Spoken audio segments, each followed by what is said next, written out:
Mula nang tayo'y di na nagkita. Magandang araw po sa inyong lahat, mga giliw naming tagapakinig. Narito po ang karugtong ng kasaysayan na itinampok namin sa linggong ito, dito sa ating dulang. Luha. Ay, kumare, may sasabihin ako sa'yo. Alam mo ba, yung anak ko bumili ng TV para sa akin. Ang laki-laki ng TV ko, para akong may CD sa kwarto. Oo. Binili nga ng anak ko para sa akin daw lang yon. Ano? Oo nga. Sinabi mo pa, hindi na ako makikipag-agawan pa sa bata. Oo, sinabi mo nga yan, Mare. O di, pumunta ka dito at manunod tayong dalawa. At makikita mo, mag-i-enjoy ka rin. Ay, teka, Mare. Magsisimula na palang teleseryeng sinusubaybayan ko tuwing gabi. Manunod pa ako bago ako matulog. Nako, ang laki-laki ng television na ito. Ang ganda-ganda pa, ang linaw-linaw.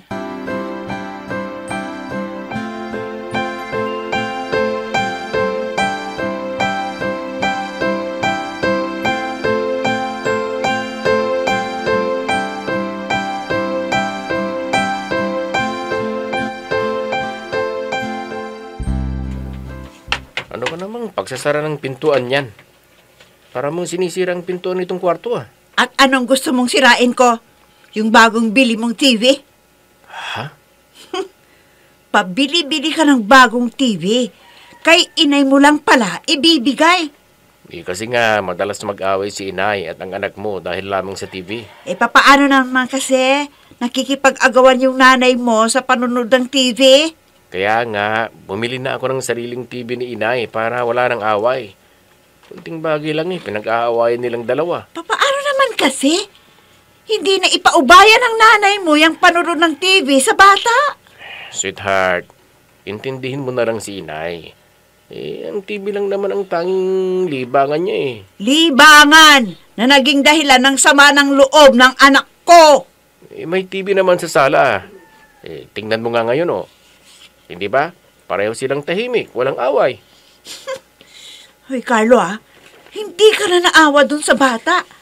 Bakit kasi hindi na lamang yung malaking TV ang ilagay mo sa sala at yung lumang TV ang ilagay mo naman doon sa kwarto ng nanay mo? Sweetheart, ito na nga ang TV nating malaki, Pwede namang manood dito ang anak mo. Ang gusto nga niya, sa sala manood. Dahil madalas nating pinalalabas dito sa kwarto pag matutulog na tayo. Sige, sabihin mo sa anak mo. Huwag na siyang malungkot dahil bibilhan ko na rin siya. Talaga? Kailan, Carlo? Pag nakaipon ako ulit, siya rin ang bibilhan ko ng malaking TV.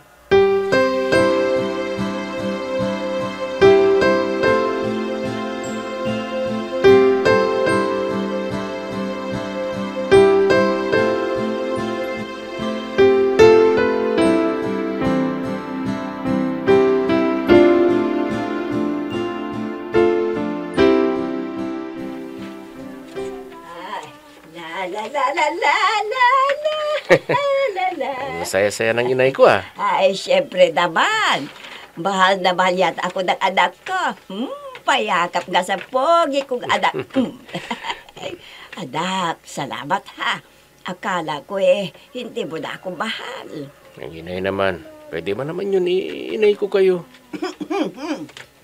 May live yata akong napapanood na telenovela. Sweetheart, nariyan ka na pala. Teka. At magsasandok na ako. Huwag na kayo magsandok, inay.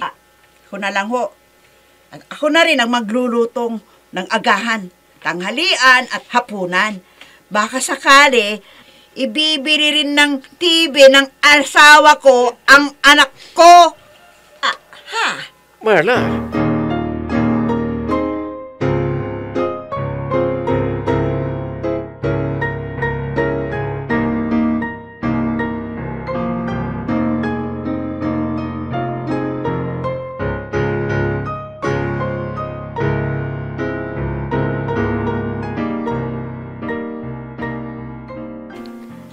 Ano ka ba naman? Harap-harapan talaga ang pamamahiya mo kay inay. At ako, hindi rin ba harap-harapan ang ginagawa mong pag-iinsulto sa anak ko? Marla, hanggang ngayong umaga pa ba yan pa rin ang issue? Kagabi pa yan ha. Bakit? Sa akala mo ba'y palalampasin ko ang ginawa mo sa anak ko? Ano ka ba? Ngayon ko lang binigyan ng inay. Masama pa ang loob mo? Paano hindi sasamang loob ko? Pinasama mo rin ang loob ng anak ko. Hindi ba't nangako ako sa'yo na bibilhan ko rin siya ng malaking TV? Kailan pa? Pagtuyo na ang tubig sa dagat? Ganon? Wala akong sinasabing ganyan. Ang sabi ko, pag-iipunan ko pa. Ang sabihin mo, wala kang pagmamahal sa anak ko. Huwag mo namang sabihin yan. Alam mo kung gaano ko kamahal ang anak mo. Lahat ng gusto, sinusunod ko. Ngayon ko nga lang nabilhan ng malaking halaga ang ina eh. Ngayon lang. Nakikita mo naman, siya ang gumagawa halos dito sa bahay. Matanda na siya, pero siya ang nagluluto ng pagkain para sa atin. Siya pa ang naglilinis dito sa bahay. Nalibre tayo ng katulong dahil masipag ang inay sa gawaing bahay. Tapos sa munting bagay lang na tulad ng TV, pagdadamot mo pa sa kanya. Dami-dami mong sinasabi. Samantalang ang hinihingi ko lang sa'yo ay ilagay mo ang bagong TV doon sa sala para mawala ng tampo ng bata. Mahirap bang intindihin yun? At ang tampo ng inay, ipagwawalang bahala ko ba? Yun ba ang gusto mong mangyari? Ha, Marla?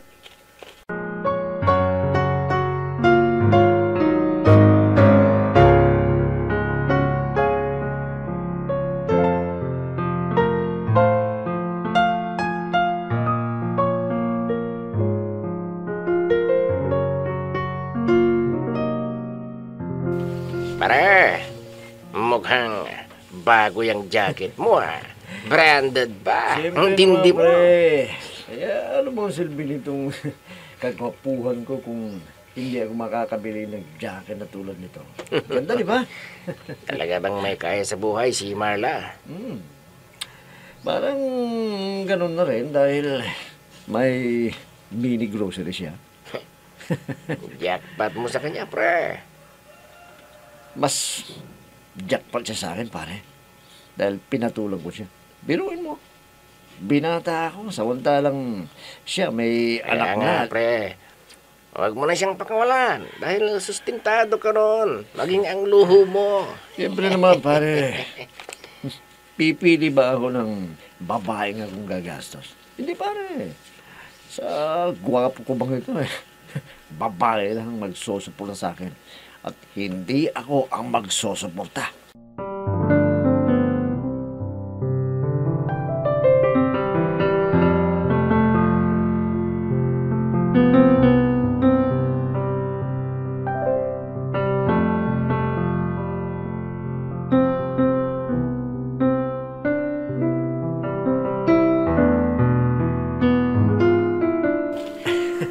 Miss, wala pa rin ba yung boss nyo? Si Ate Marla ba ang tinutukoy mong boss namin? Oo. Siya naman ang may-ari ng tindahan ito, hindi ba? Parang gano'n na rin. Anong parang gano'n na rin? Hindi ba niya pag-aari ang tindahan ito? Sa pagkakaalam ko kasi, kay Kuya Carlo ang tindahan ito eh. Ganun ba? Teka, talaga bang madalas siyang late pumasok dito? Oho, mga 10:00 na siya dumarating eh. Teka, ayan na pala siya eh. Siya na nga. Late kaya tang... Bakit ganyan ang mukha mo? Parang hindi maipinta yung mukha mo. Jane, hiyain mo nga yung kasama mo. Kumain na kayo habang nandito na ako. Bakit ate? Aalis ka ba? Oo, at ikaw muna ang pansamantalang magkahera. Kung ayaw mo, isara mo ang tindahang to. Ate!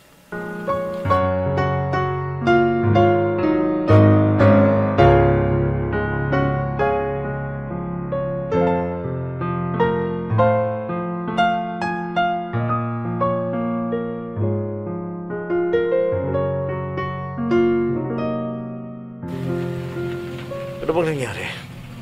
Bakit bigla kang nagyayang manood ng sine? Naiinis kasi ako kay Carlo eh. Inis na inis ako. Lalong-lalo na dun sa nanay niya. Oh, yung palang pinagpuputo ng Bulchima. Akala ko kung ano na. Ha? So nga pala, may pera ka ba dyan? Ha? Bakit? May sakit kasi yung inay ko eh. Hindi ko naman maasahan yung kapatid kong babae dahil nag-aaral pa naman. Hindi ganong kumikita dahil marami pa kaming tricycle driver sa ngayon. Naaawa ko sa inay ko dahil hindi na naman nakatulog kagabi dahil sa ubo niya. Ganun ba? O pina-check up mo na ba siya? Paano ko nga mapapacheck up? Wala nga akong kinikita sa ngayon sa pamamasada. Teka. May dala akong 3,000 rito. Oh, pwede na ba to? Oo, malaking bagay na yan. Kaya sasabihin ko kayo na sa'yo galing ang perang gagamitin namin pampa-hospital niya.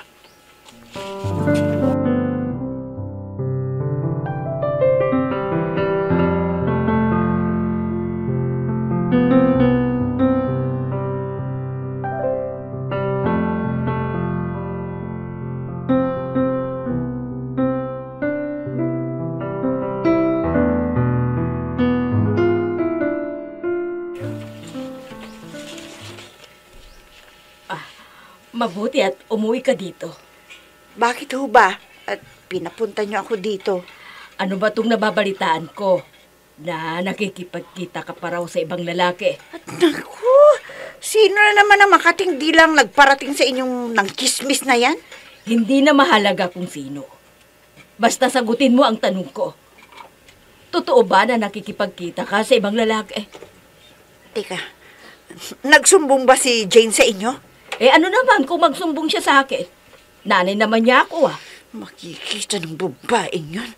Malilintikan sa akin ang babaeng yun. Oh, may sinasabi ka ba? Kung ipinatawag niya ako rito para lamang ako tanungin tungkol dyan, mabuti pang umalis ako. Marla, ano ka ba? Ang ganda-ganda na ng buhay mo. Sisirain mo pa ba? Kayo na ho ang nagsabi na napakaganda ng buhay ko. Kaya kung ganito rin lang ang sasabihin niyo sa akin, ang pakialaman ako, pinuputol ko na ang relasyon natin bilang magtiyahin. Marla! Nag-iisa ka lang.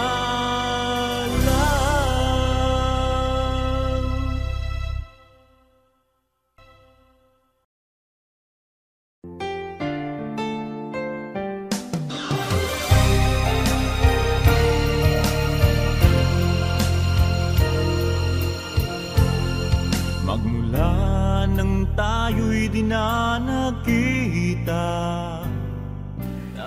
Jane! Ate Marla? Halika! Po. Halika! Ano po yun, ate? Hindi ba't bukas na ang sahuran ninyo? Opo, ate. Bukas ka palang magswesweldo, pero ibibigay ko na ang buo mong sahod ngayon. Ho?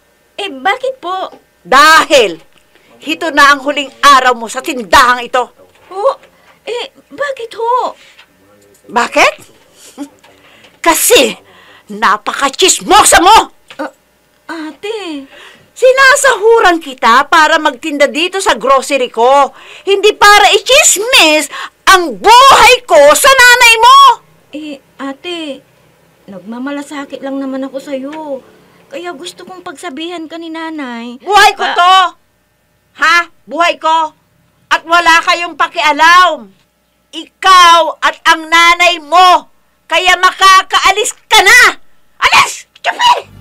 Ikaw lang ang tanging mahal ko sa buong buhay kong ito. Pag-ibig ko'y tanging ikaw lamang, sa puso ko'y nag-isa ka lang. Although, mahal na mahal kita. Iyong-iyo ako ngayon. Buong katawan ko. Napagaganda mo talaga, Marla. Kahit may anak ka na, napagaganda pa rin ang katawan mo. Magaling ka pa sa kama. lang ba Marla. talaga ang mahal mo? Oo. Wala nang iba. Ikaw lang ang babaeng nagpatibok ng puso ko. Mahal kita. Marla. Sige, magsasama tayo ngayong gabi. Sige, pagsumaan mo ang aming katawan.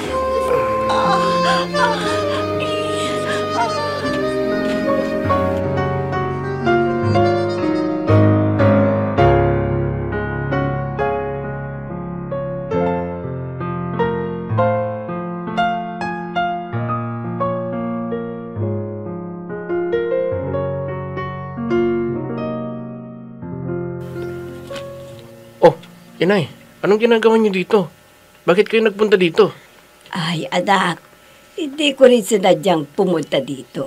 Kaya lang, kailangan kong puntahan ka para makauwi. Dahil wala akong pamasahe pa uwi ng bahay eh. Ano? Pumunta kayo dito para lang humingi ng pamasahe ninyo? Eh, anak, alam mo namang tuwing Huwebes ako namamalingke. Kaya ako pumunta ng palengke. Pero tulad ng dati, dumediretso ako sa grocery para kumuha ng pera. Kaso, sarado ang grocery. Ano ho? Sarado ang grocery? Oo, sarado ang grocery. Nasaan ba si Marla? Saan mo siya pinapunta? Wala ho ba sa tindahan si Marla? Wala nga. Kaya nga ako pumunta dito sa trabaho mo para humingi ng pabalengke ko at tuloy ng pamasahe ko. Pauwi dahil sarado ang grocery.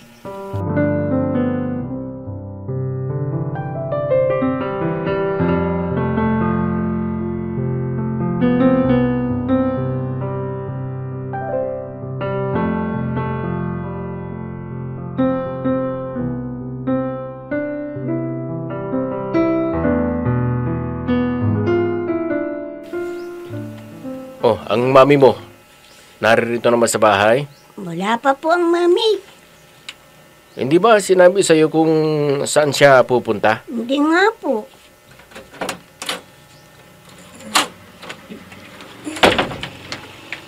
Oh, sweetheart! Maaga ka yata ngayon at naunahan mo ako umuwi. Saan ka galing? O, saan pa? Di sa tindahan! Sinungaling! Nag-iisang galang.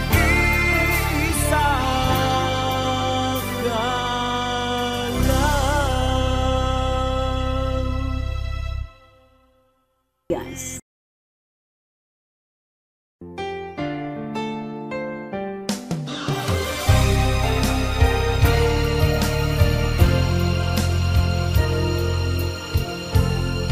Magmula nang tayo'y dinanati.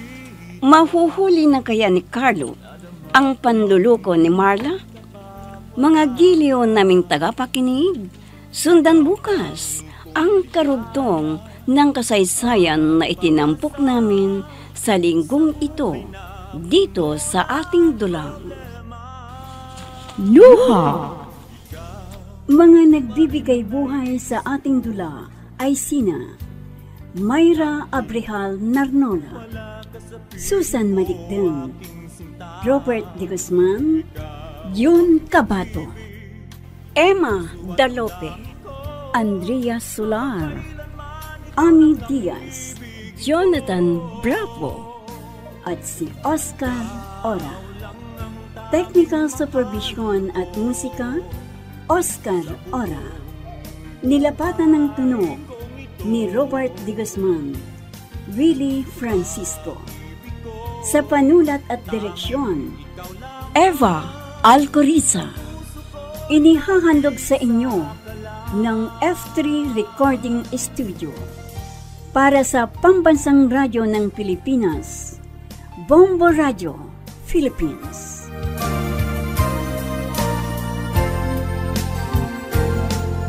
Ang alaala nating di malilimutan, kay sarap ng ating suyuan. Lagi kong natatandaan, maligayang araw nating nagdaan.